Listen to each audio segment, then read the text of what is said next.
Hello दोस्तों, मेरे YouTube channel में आपका बहुत-बहुत स्वागत है। अगर आप बीए, बीएससी, बीकॉम किसी भी कोर्स से अपनी स्नातक की पढ़ाई कर रहे हैं, तो आप इस चैनल से जुड़ करके अपनी अध्ययन सामग्री प्राप्त कर सकते हैं नियमित रूप से। तो आइए आज हम लोग देखने वाले हैं BSc second year chemistry second paper की यूनिट 5 के कुछ इंपॉर्टेंट क्वेश्चन जो परीक्षा की दृष्टि से बहुत ही महत्वपूर्ण और उपयोगी होने वाले हैं। जैसे कि आप देख पा रहे होंगे यहाँ पे लिखा हुआ है इकाई 5 प्रावस्था साम्य यानी फेज इक्विलिब्रियम लघु एवं दीर्घ उत्तरीय प्रश्न। इसका प्रश्न क्रमांक 1 पढ़ लीजिएगा जिसमें लिखा हुआ निम्नलिखित को उदाहरण से समझाइए।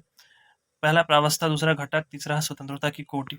अगर आपके पास केमिस्ट्री की बुक है तो उससे ये प्रश्न देख के पढ़ लीजिएगा, नहीं तो मैं इस वीडियो में उसके उत्तर भी दे दूंगा, प्रश्नों के साथ उसके उत्तर भी, जिससे आप इस वीडियो के माध्यम से भी अपनी तैयारी कर सकते हैं। तो पहला प्रश्न है, इसके अथवा में पूछा गया गिब्स का प्रावस्था नियम क्या है, इसमें प्रयुक्त पदों को समझाइए। और इसके अथवा में है ग्रिप गिब्स प्रावस्था नियम है समीकरण व्युत्पन्न कीजिए। तो इस प्रकार से ये प्रश्न पूछा जाता है और महत्वपूर्ण भी है, इसको तैयार कर लीजिएगा। यहाँ पे आप उत्तर देख सकते हैं, यहाँ पे लिखा हुआ है प्रावस्था नियम। सन 1874 में बिलार्ड गिब्स ने विस्मांगी तंत्रों पर ताप, दाब, सांद्रण आदि परिवर्तनशील कारकों के प्रभाव का अध्ययन करके प्रावस्था नियम का प्रतिपादन किया। और ये प्रावस्था नियम है, कभी कभी हो सकता है छोटे प्रश्नों में ये पूछ लिया जाता है, P+F=C+2। और ये प्रश्न इंपॉर्टेंट है, जैसा मैंने आपको बता दिया, इसको तैयार कर लीजिएगा। अगर आपके पास बुक है तो बुक से तैयार कर लीजिए, नहीं तो आप इस वीडियो के माध्यम से भी तैयार कर सकते हैं। चलते हैं अगले प्रश्न की ओर, जिसमें पूछा गया प्रश्न क्रमांक 2 में प्रावस्था नियम की सीमाएं लिखिए। जिसमें उत्तर में प्रावस्था नियम की निम्न सीमाएं हैं। पहला, यह केवल विस्मांगीय तंत्रों पर लागू होता है। इसी प्रकार से 5 सीमाएं दी गई हैं प्रश्न क्रमांक 2 में, इसको पढ़ लीजिएगा, इंपॉर्टेंट क्वेश्चन है। और अगला प्रश्न देखते हैं। मैं आपको इस यूनिट में 6 से 7 ही क्वेश्चन बताऊंगा जो कि इंपॉर्टेंट है। अगर आप बाकी के 4 यूनिट के इंपॉर्टेंट क्वेश्चन जानना चाहते हैं, अपनी तैयारी को और बेहतर बनाना चाहते हैं, तो इस वीडियो के डिस्क्रिप्शन में मैं उसका लिंक डाल दिया हूँ, वहाँ से आप जाके वीडियो देख सकते हैं। अथवा आप चैनल के प्ले लिस्ट में जाके भी उन वीडियो को देख सकते हैं, और मॉडल पेपर देखना है तो वहीं से देख सकते हैं। प्रश्न क्रमांक 3 में है जल तंत्र का प्रावस्था आरेख समझाइए, अथवा प्रावस्था तथा अवस्था में क्या अंतर है। बर्फ जल वाष्प तंत्र में प्रावस्था नियम लागू कीजिए, अथवा जल तंत्र के लिए प्रावस्था आरेख की व्याख्या कीजिए, उचित चित्र के साथ कीजिए। मतलब ये इस यूनिट का एक महत्वपूर्ण प्रश्नों में से एक है। थोड़ा सा लेंदी आपको लगेगा, लेकिन इजी क्वेश्चन है, एक दो बार पढ़ने से तैयार हो जाएगा। और मैं आपको जितने प्रश्न इस यूनिट में बताऊंगा उतने प्रश्नों को पढ़ लीजिए और बार बार रिवाइज करिए। उतने प्रश्नों में से आपको परीक्षा में प्रश्न देखने के लिए मिल जाएंगे। और ये है उस प्रश्न का उत्तर, जिसमें जल तंत्र का प्रावस्था आरेख दिया गया है। ये चित्र है, आप देख सकते हैं यहाँ पे, और इसको तैयार कर लीजिएगा। वीडियो को पॉज करके आप इसका आंसर देख सकते हैं। चलते हैं अगले प्रश्न की ओर। प्रश्न क्रमांक 4 में है प्रावस्था नियम का प्रयोग एक घटक तंत्र में कीजिए जिसमें एक से अधिक ठोस अवस्थाएं हों, अथवा सल्फर तंत्र का स्वच्छ नामांकित चित्र बनाकर वर्णन कीजिए।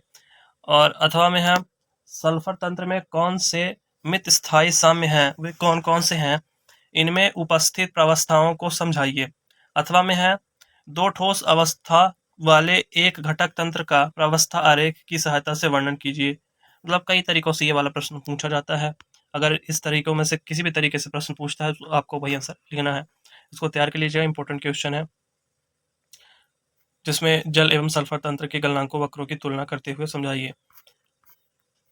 तो इसका मैंने पूरा आंसर दे दिया है, जैसा कि आप देख पा रहे होंगे यहाँ पे। तो इसको तैयार कर लीजिएगा। चलते हैं अगले प्रश्न की ओर। अगला प्रश्न है प्रश्न क्रमांक 8, जो कि एक महत्वपूर्ण प्रश्न। इसमें लिखा हुआ है क्लासियस क्लेपरॉन समीकरण क्या है, इसकी व्युत्पत्ति कीजिए। जिसमें साम्यावस्था पर रहने वाले दो प्रावस्थाएं निम्नानुसार हो सकती हैं। तो जिसमें पहला है ठोस तथा द्रव, फिर है द्रव तथा वाष्प, फिर है ठोस तथा वाष्प। इस तरीके से ये प्रश्न उत्तर आप तैयार कर लीजिए, डायग्राम के साथ तैयार कर लीजिएगा, ताकि आपको अच्छा मार्क्स मिले परीक्षा में। और इस यूनिट के बहुत ही महत्वपूर्ण प्रश्न की हम बात करें तो यह प्रश्न क्रमांक 16 आप देख पा रहे हैं, यहाँ पे लिखा हुआ है गिब्स के प्रावस्था नियम है तो समीकरण व्युत्पत्ति कीजिए, या प्रावस्था नियम की उष्मागति की व्युत्पत्ति कीजिए। ये बहुत ही सरल और बहुत ही महत्वपूर्ण प्रश्न है इस यूनिट का। इसको तैयार कर लीजिएगा और देखते हैं अगला प्रश्न। ये पूरा अभी उसी का सॉल्यूशन है जो आप अभी स्क्रीन में देख रहे हैं, और ये यहीं से सिद्ध होता है F=C-P+2। अब देखते हैं अगला प्रश्न कौन सा महत्वपूर्ण प्रश्न है इस यूनिट का। मैंने जैसा कि आपको बताया, हम बहुत ही कम प्रश्न डिस्कस करेंगे और महत्वपूर्ण प्रश्न ही डिस्कस करेंगे। इसमें प्रश्न क्रमांक 18 आप देख पा रहे हो, यहाँ पे लिखा हुआ है किसी द्विअंगीय द्रव विलयन हेतु राउल्ट के नियम को समझाइए। अगर आपको किसी पर्टिकुलर क्वेश्चन को लेके कोई डाउट है, अगर आपको क्वेश्चन समझ नहीं आ रहा है तो उसके लिए आप कमेंट करिएगा, हम उसके लिए एक सरल वीडियो बना देंगे और उसमें समझा भी देंगे, जिससे आप उसको आसानी से तैयार कर पाएंगे। और यह प्रश्न क्रमांक 18 में राउल्ट का नियम, इसको तैयार कर लीजिएगा, महत्वपूर्ण प्रश्न इस यूनिट का। और अथवा में है राउल्ट का नियम क्या है, आदर्श द्रव मिश्रणों या विलयनों के लिए प्राप्त होने वाले बाष्प दाब संघटन वक्रों को समझाइए। तो बेसिकली इसमें राउल्ट के नियम को ही पढ़ना होता है, और यहाँ पे नियम भी दिया गया है उनका। इस नियम के अनुसार किसी दिए हुए तापमान पर द्रव मिश्रण के किसी वाष्पशील घटक का आंशिक वाष्प दाब उस घटक की विशुद्ध अवस्था में वाष्प दाब और विलयन में उस घटक के मोल प्रभाज के गुणनफल के बराबर होता है। तो इसको तैयार कर लीजिएगा।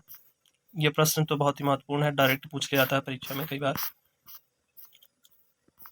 अगर आप किसी और भी सब्जेक्ट की इंपॉर्टेंट क्वेश्चन देख रहे हैं तो आप प्लेलिस्ट में विजिट कर सकते हैं, चैनल में विजिट कर सकते हैं। प्रश्न क्रमांक 23 है, भाप आसवन का सिद्धांत क्या है, इसके उपयोग बताइए। इसमें भाप आसवन के बारे में सचित्र वर्णन करना है आपको इस क्वेश्चन में। यह भी एक इंपॉर्टेंट क्वेश्चन है और इसका सॉल्यूशन आप देख सकते हैं, यहाँ पे लिखा हुआ है पूरा। भाप आसवन वह आसवन प्रक्रम जो भाप की उपस्थिति में किया जाता है, भाप आसवन कहलाता है। इस प्रक्रम में उच्च क्वथनांक वाले कार्बनिक द्रव तथा जल के मिश्रण को जल वाष्प द्वारा गर्म किया जाता है। तो ये पूरा उसका सॉल्यूशन है। अगर आपके पास बुक है तो बुक तैयार कर लीजिए। और इसी के साथ ये वीडियो समाप्त होता है, प्रश्नों का अंत होता है। इतने प्रश्न मैंने इंक्लूड किए थे। और अगर आपको क्वेश्चन पेपर भी देखने हैं, प्रीवियस ईयर क्वेश्चन पेपर देखने हैं, कैसे कैसे प्रश्न पूछे जाते हैं परीक्षा में, तो आप प्लेलिस्ट में विजिट कर लीजिएगा। वहाँ से आपको सारे सब्जेक्ट के सारी क्लासेस के इंपॉर्टेंट क्वेश्चन देखने के लिए मिल जाएंगे।